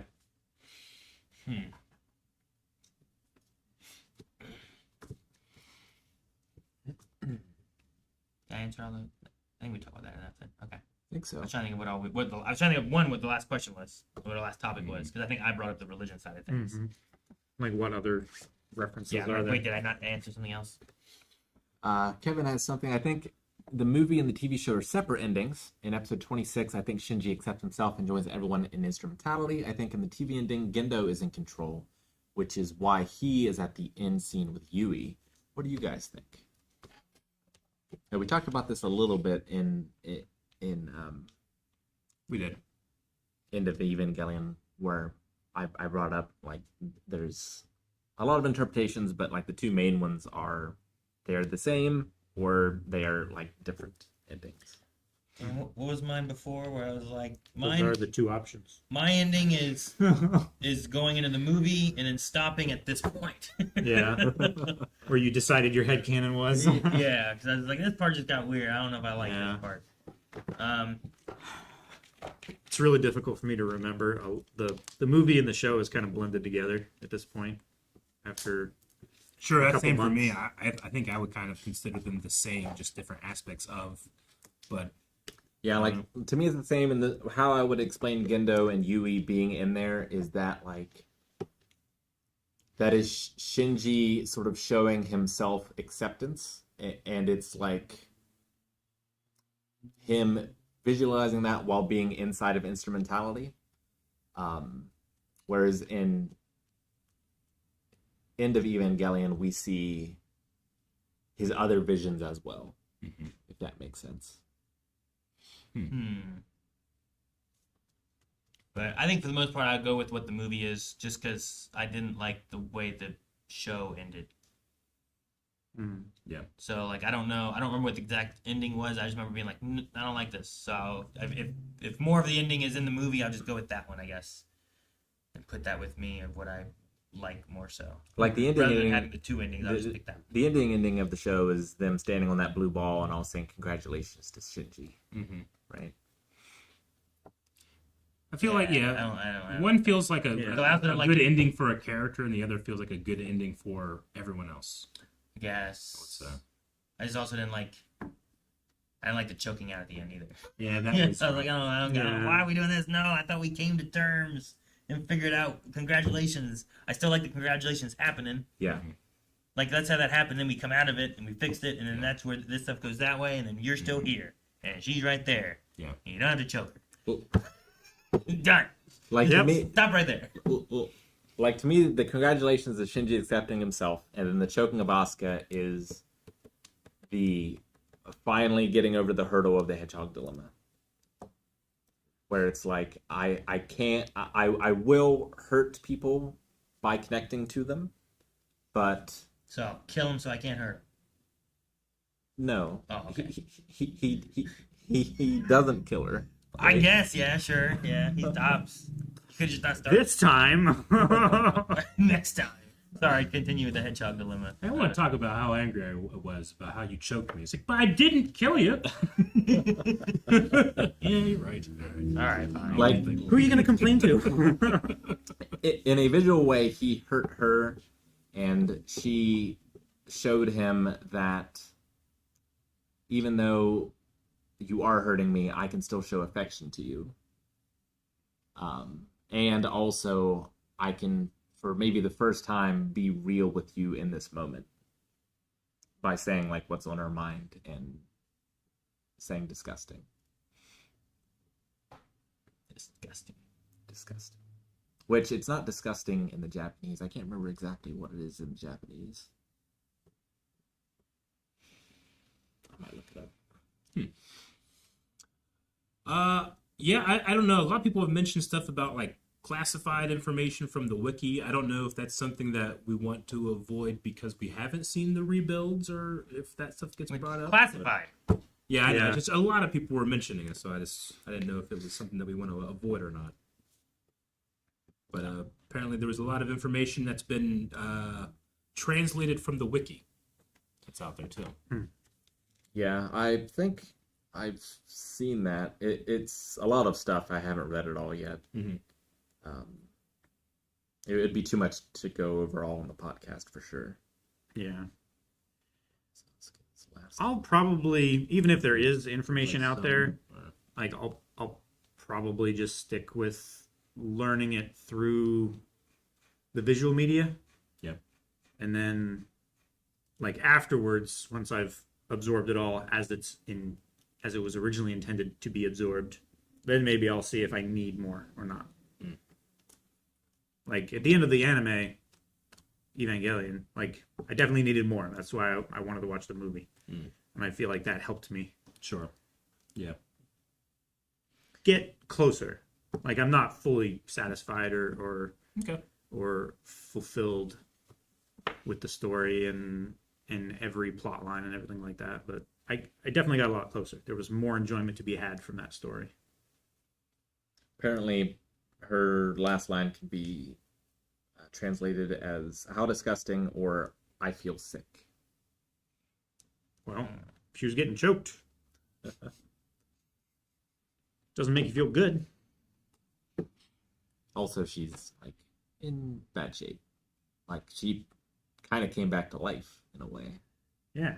She was in a bottle too, right? Did she also, like, how'd she get out? Was that because of Shinji, or did she get out of the instrumentality? She also stuff? rejected it. I believe, Like, was she just like, I don't want to be here either? yeah, that's what I believe. Was Shinji first, or was she first then? Or, I don't, you Or know, is it simultaneous? Yeah. I would guess Shinji would be first because I feel like Shinji had the ability to keep everyone in there. So he has to come out before anyone else can come out? Yeah, And just no one else wanted to come out?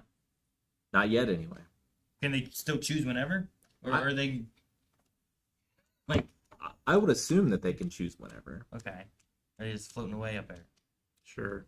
And Like once they're part of it, would they even feel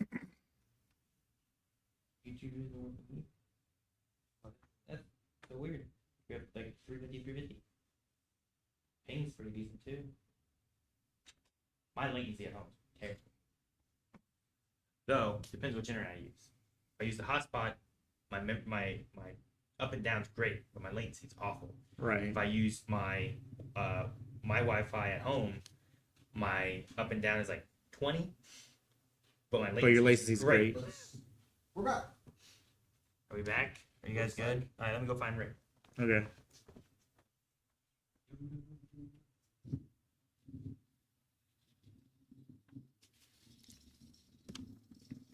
Sorry, guys. You should be able to refresh and get back. Of course, if you need to refresh, me saying it will help nothing. Yeah. The only thing that would possibly solve it is if we tell chat to say refresh. Back up. Okay.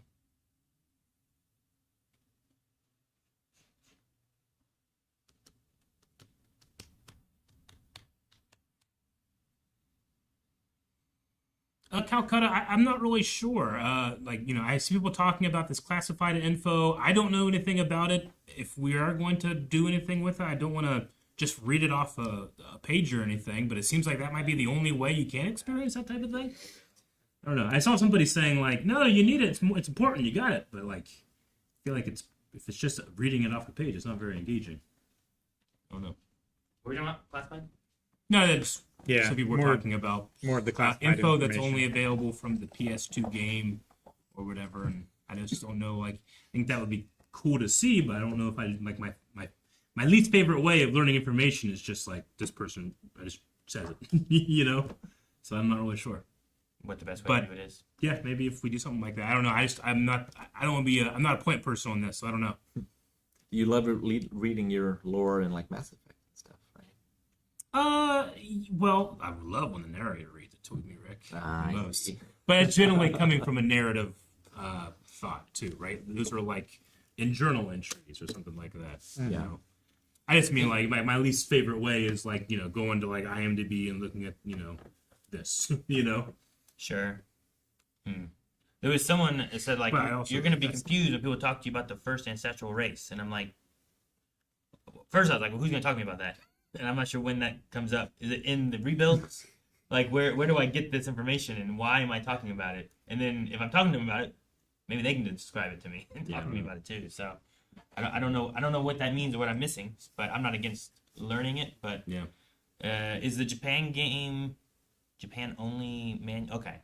The info is from the manual for a Japan only Gotcha. PS2 game. So was the EVA game only Japanese released? Yeah. Okay. Man, so then I will have to get it translated Yeah. because I won't be able to understand it. Yep. Someone else said leave the classified until you see everything. The rebuilds. Okay. But I mean, once we go through, we may go into it again and have another discussion about it after the rebuilds and stuff too. So Yeah, waiting until the end was my plan anyway. So I feel like I'm on track. Feel good about my decision. the rebuilds contradicted. Are the rebuilds canon? I don't know what the rebuilds are, but If I don't know. I don't know what it's called. I'm just talking about what I know, and what okay. I've watched, That's fair. and what I might know or assume. So I don't know. And if we're already at 4:45, and if it's a lot of information, I don't know that we're going to be able to get to it all today. So, but we can take other questions on the other stuff and see what you guys want to talk about with that. Thaddeus has a question for me. Do you think rewatching everything was as emotionally draining as you expected it to be from the beginning? Because you'd already seen it at least once, if not more. I assume more. Yep. I'd only seen it once. Okay, really? Yep, I'd only watched it once. It was like, yeah. Was it as emotionally draining? It wasn't. It was. I was able to see it from a much more optimistic lens, I think, than I did the first time. And the first time I saw it like reasonably that way, and I definitely felt a connection, and I felt like less alone watching it. But especially after seeing the movie, like, if I had just seen the ending of the series, I think that would have been much more optimistic. But I think I viewed the ending of the movie then in a more like negative and pessimistic light. Mm-hmm. Now I don't see it quite as strongly in that way, and like I just see it as like, no matter how bad things are, there's still reason to like keep struggling and moving forward, right? And that I think is an optimistic message, even if the world and everything is terrible at the end of that.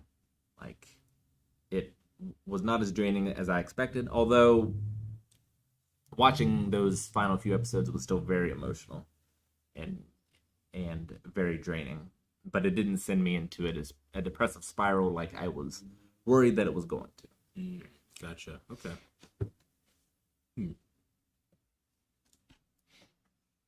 No, I think it's one of those shows that it has a lot of depth. It has so much depth that you sink or swim. And I think for the majority of it, I was swimming. There were some times where I felt like, oh, fuck happened this episode. But it was real pretty. You know, there's some times where that happened. You know that meme? But there were also other times where I'm like, oh my god, I think I get it. Yeah. You know that meme of like the parent holding the baby up and they have like floaties in their eyes, and there's another kid in the foreground. Yeah. And then the expanded format is like the person The chained to the skeleton. floor The on the sea bottom, floor. yeah. That was me. Is that you? Yeah. For like the last half. Yeah. Gotcha. See, I think it was around episode 24 to 25 when I was just like, I don't know what's going on anymore. I thought I had an idea. I thought I had a good grasp on things. Everything's going haywire to me. Yeah. But talking about the themes and stuff too, like that's the thing I really like a lot with the way it is.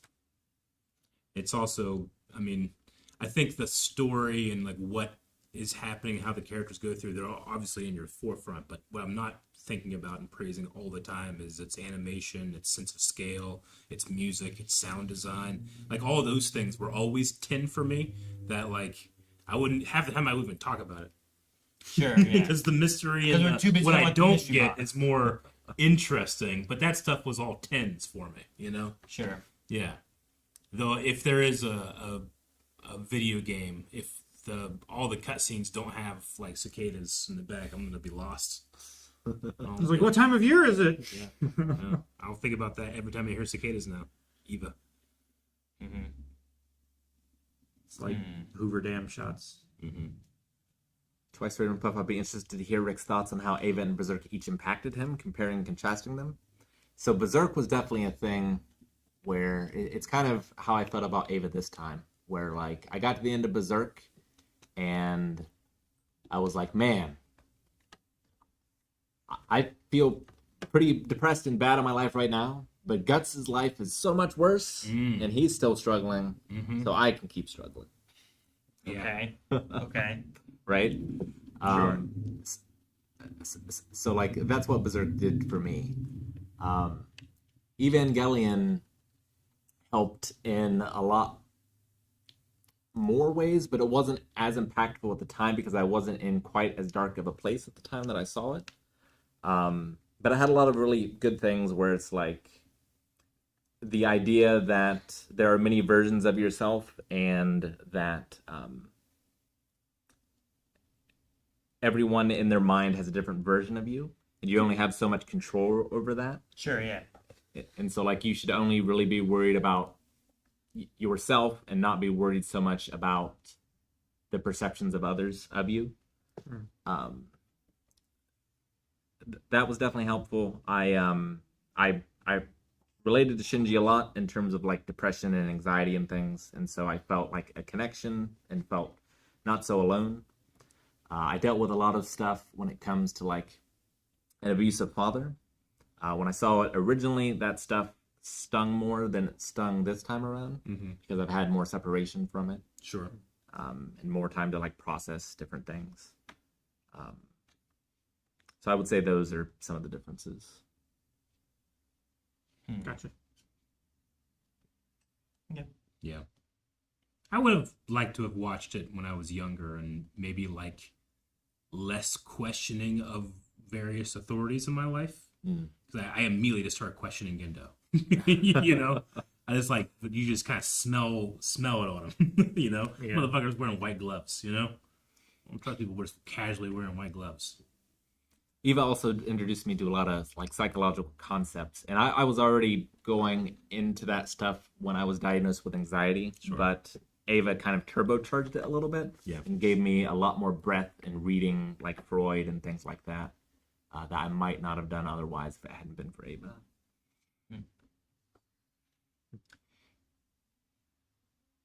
Yeah, I'd be curious on watching when I was younger. Like the same with Berserk. And I don't think I feel as much in this one as I do in Berserk, but like animation wise, like I feel like there's a lot more in the animation nowadays just because it's also, I don't think it costs as much to do some of the animation as it probably did back then. Sure. You know, I think some things have gotten easier to access and do too. I mean, you certainly don't have to like sell to your investors like, hey, this stuff could make a lot of money. Like back then, you know, it's kind of more of a mystery. Yeah. So like Berserk, I felt a lot more like in the fights. This one, I didn't feel it in the fights. But sometimes I'd be like, why are we standing on this one so much? But then there's other times where it's like, why are we going so fast so much? Like balance me out a little bit. But but I think about that with Berserk, where I'm like, I wonder, like, I like, again, like, the themes and stuff are really good in both of them. When I was younger with where the animation was versus, like, what I've seen as anime nowadays, I'm like, there's so much more that I see now, I think, that I look at those differently. Yeah. Like, I don't have the nostalgia for that because it was done in an older time with what they had to draw by hand every time, and it costs a lot to do all that, you know? Yeah. I don't know if they hand draw everything nowadays. I assume there's a lot more computer help than what it used to be because they didn't have computers, or at least not as much. But yeah, it's kind of like even going back and watching some older cartoons and stuff nowadays for me. Like sometimes they don't hit the same because of just the older feel for them. If I don't have the nostalgia for it, sometimes I don't connect as well. So I'm like, I could watch this stuff now. It just looks crisper and better. But then also I watch some of the newer stuff that's like some newer Disney stuff, and I'm like, I don't like the way they look. More tuning. I like the way they looked before. Yeah. Why did they mess it up? So I've been on both sides of that too. So it's an interesting coincidence too, because like Berserk also has a game that is canon. That is canon, and the Neon Genesis game is canon. I think so. Right? The PS2 game. The thing I was looking at for the NGE 2 classified stuff was saying that the information in it people consider to be tier 2 or tier 3 canon. Like, they don't have confirmation on if it's from Anno. If it's from Anno directly. Yeah. Okay. As opposed to a lot of the other stuff that's from Anno. Gotcha. So I think it helps to supplement some stuff, but it's also got like it's like looking at different Star Wars books. Especially I mean, back it's in the day, it's right? obviously not that important to him in the story he was trying to tell. Because he didn't have He it put in it there the thing, initially. yeah. Sure. If it was, stuff, that's just not the focus he has, is what it seems like. But yeah, I mean, that stuff. Maybe, would be yeah. I interesting mean, it too. could also be a thing. I don't know how involved he was in the big game or anything. But Yeah. Because I get I know Miura was pretty involved in the Berserk game. But I'm not sure about the Evangelion one. But I mean, there's a lot of stuff that it covers on it and stuff too. But it's rather long, so it might be something that maybe I'd try to look at later or something like that too, and try to like see. But a lot of this stuff just has like there's a section on Gendo, so they just give more information I think in the game at some point on Gendo. Yeah. But some of it's the speculation was if it's embellished by the game creators Sure. to add to the game world versus it coming from Anno. So I don't know. But I don't know what the answers are. Well, Did you have any other things or any other questions or thoughts or whatever that you wanted to make sure we hit? Because I know we're getting close to the end of time. no, I don't the think so. podcast. I'll be curious once we get to our ranking podcast to see where you guys rank it. But we'll talk about that then. Okay. Was there any other questions from chat? I don't think there's any more questions from chat. Not like No, I don't redeemed think so. questions. Okay. Then do you think EVA is worth the experience because it's an acclaimed series which is yet to be copied in its style / overall package? Is it fair to say you won't see anything like EVA again? Do you think we'll see anything like EVA Well, again? it feels like such a personal project, from one creator's viewpoint, and for that reason, I think it's worth engaging with, if nothing else, because it does feel like such a personal project. Okay. I mean, I think that the EVA, in the general idea of, I don't know, if you're looking at mature themes, if you're looking at mystery boxes, if you're looking at, those kind of things, I think that kind of stuff can be done again. Sure. And it probably has been done again. I haven't watched enough anime, especially specifically, to be able to pinpoint a lot of that.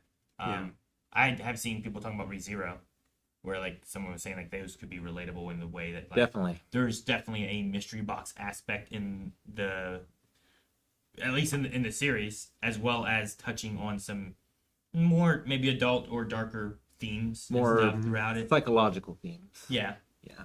where it's less of Hunter x Hunter is great and My Hero is great, and those ones they're great and they touch on some themes, but they're not necessarily psychological. They have some of the fighting aspects and stuff too for the animation. So I don't think they hit in any of the same capacities, maybe even Steins Gate, where it's not it's not about battles and that kind of stuff. Even having mech fights, touching on some of those kind of. Code Geass did some weird stuff that touched on some themes that were Yeah, definitely. different than I thought they would be. Yeah. But I don't think it went as deep as Neon Genesis did.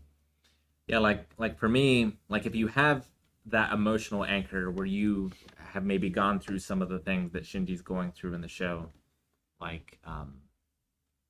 you can get past some of the confusion. And I think that if that is the case, EVA is a show that you might need in your life because it might help you. But if not, then you might bounce off from the show, and I think that's okay too.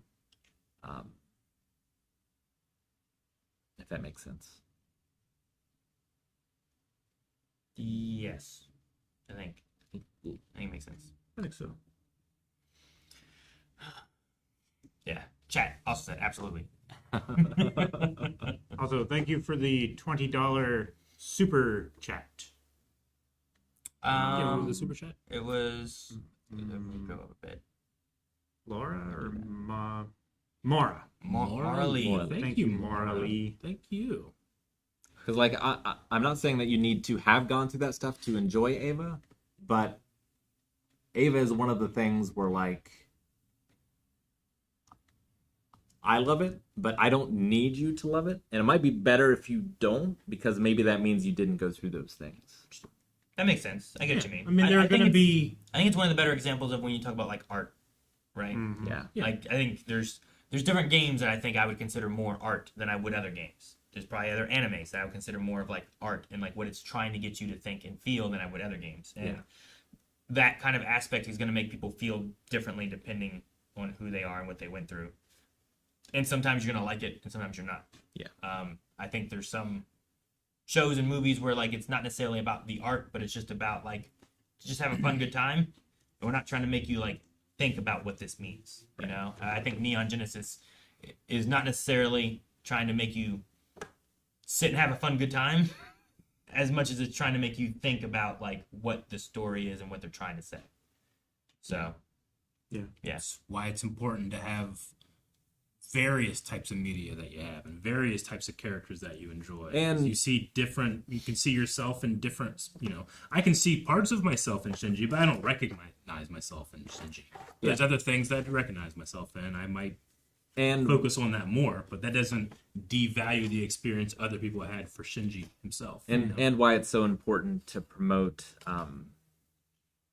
Representation. exactly. Definitely. Yeah, like voices that are different. Yeah, absolutely.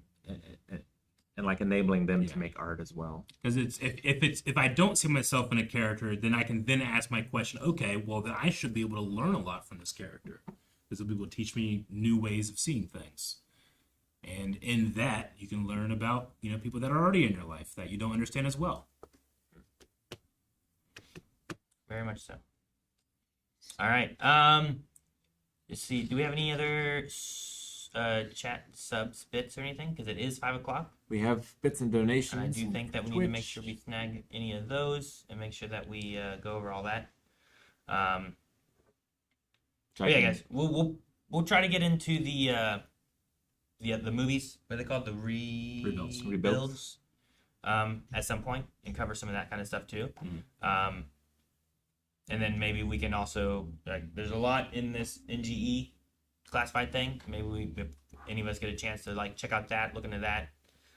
Maybe we can look at that too and see what our thoughts are on that. Maybe we can talk about it during the rebuild stuff too.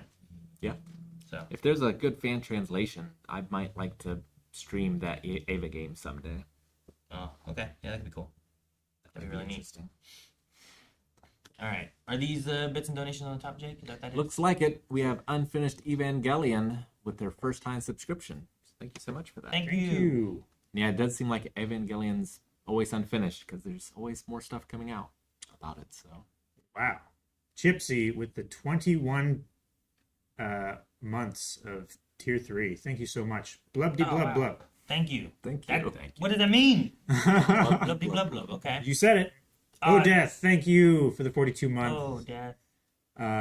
Mad Noel, I watched Ava in 2020, and while I certainly didn't understand the show, I couldn't tell I would.